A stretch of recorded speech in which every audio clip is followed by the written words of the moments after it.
Yo, what's popping? Just a little trade breakdown for you. Everything for me starts on the weekly. So weekly is kind of interesting, super bullish. We ended up catching up on the SMT last week, so likely still be bullish, but we have run liquidity, so there's potential of retracement, and we have a smaller weekly range compared to the previous week, so potentially for bearishness, but overall very bullish.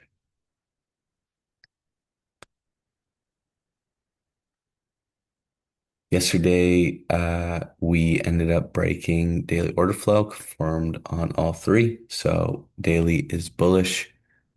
We have run liquidity, no range. So I'm looking at the 4 hour time frame to give me insight on whether we'll continue higher in this daily candle or will come lower in this daily candle. So I dropped to the 4 hour.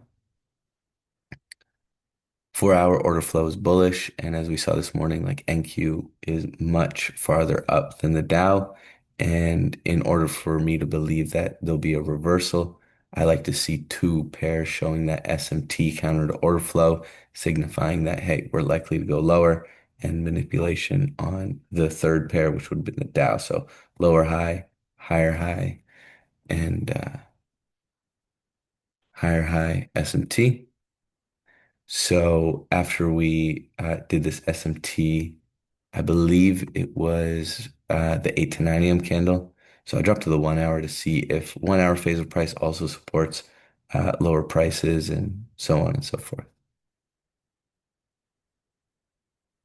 So 1 hour is also bearish, and we formed that 1 hour. Well, it's bullish order flow, but we formed that 1 hour C2C at 8 a.m., 8 to 9.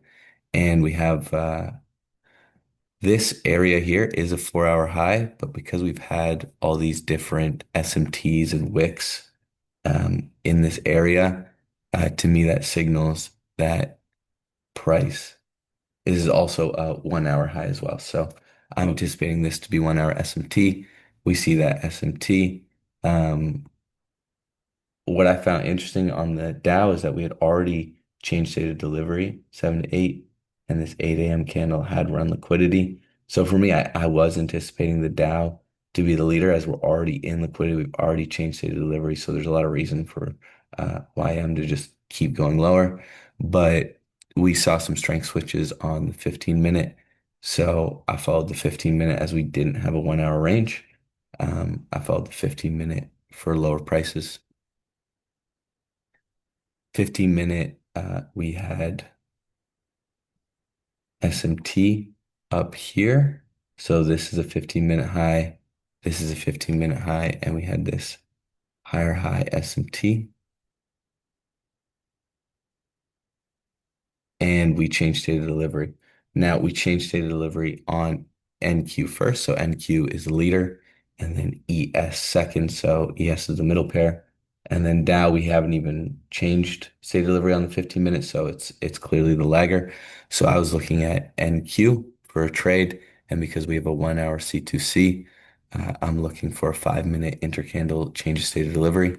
So I'm looking on the 5 minute hourly opens, and we expand lower, and we run 15 minute liquidity.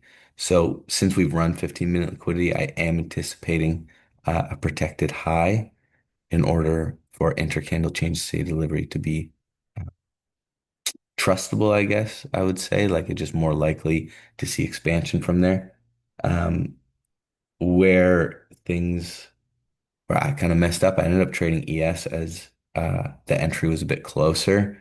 And yeah, NQ started expanding away right at 9:30, and I was anticipating this 5 minute high here on the YM to be reached, and I was anticipating it in the 9:30 a.m. candle, but in the last like 3 or 4 seconds of this 9:25 a.m. candle, we run that liquidity, we form that protected high.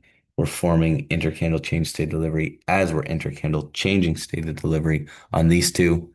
Ultimately, I should have been prepared with what my risk should have been and entered on NQ, seeking this 1 hour liquidity and potentially lower.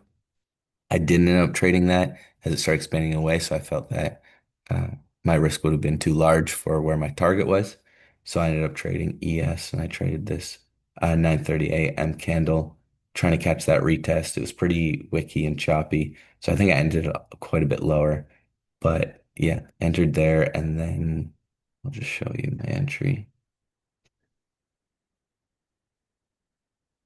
So I entered in here, and then I took when NQ reached this 1 hour liquidity, I did take a partial on ES as you know, never know what's going to happen. So took a partial there, and then I held for 2 to 1 in this next candle, and I had my stop loss at break even.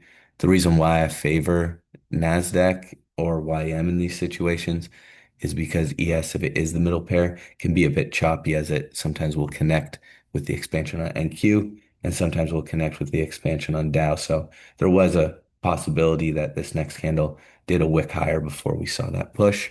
That's why I like to trade NQ or YM for these 9:30 a.m. drivers.